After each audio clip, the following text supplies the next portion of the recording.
Bonjour, aujourd'hui j'avais envie de vous parler du fait de diviser pour mieux régner. C'est quelque chose d'actualité, hein, on est en ce moment en plein dedans au niveau politique. Quand quelqu'un veut prendre le pouvoir, il va utiliser ça. C'est c'est une manipulation comme une autre, voire même en fait un système de survie. Donc on retrouve ça en fait en thérapie familiale, moi qui ai pas mal étudié la thérapie familiale, on retrouve ça dans les familles. Alors ça va être un des membres de la famille qui va vouloir reprendre le pouvoir ou prendre le pouvoir et qui va diviser et puis diffuser des informations différentes qui vont faire que ça va diviser les différents membres de la famille. On retrouve ça dans les services, on retrouve ça un petit peu partout. À la base, on est humain, citoyen de la planète Terre, et en tant qu'être humain, en fait, on n'a pas cette division. Cette division est arrivée petit à petit.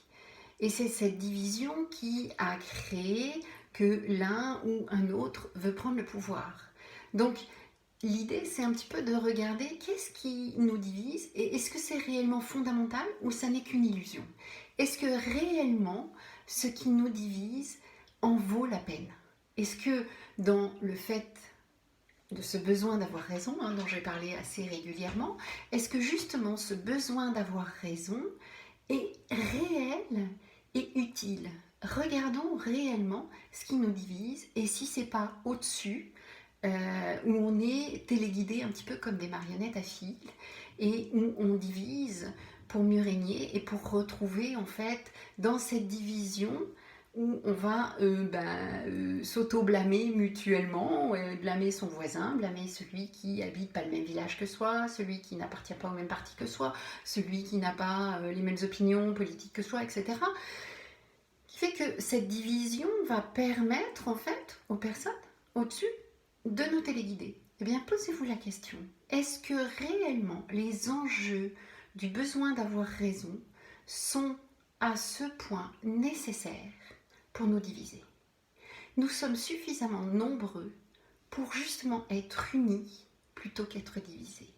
Donc, soyons pour l'humanité, pour la liberté et pas contre quelque chose qui va amener cette division. Donc, je vous invite simplement à réfléchir à cette idée d'être pour et d'être contre et d'être divisé ou d'être unis. Être unis pour quelque chose et pas contre quelqu'un. Voilà, c'était juste cette petite réflexion du jour. Je vous souhaite une belle et heureuse journée. Vous pouvez toujours me retrouver sur YouTube, Instagram et Facebook. Et puis à bientôt. Bye bye.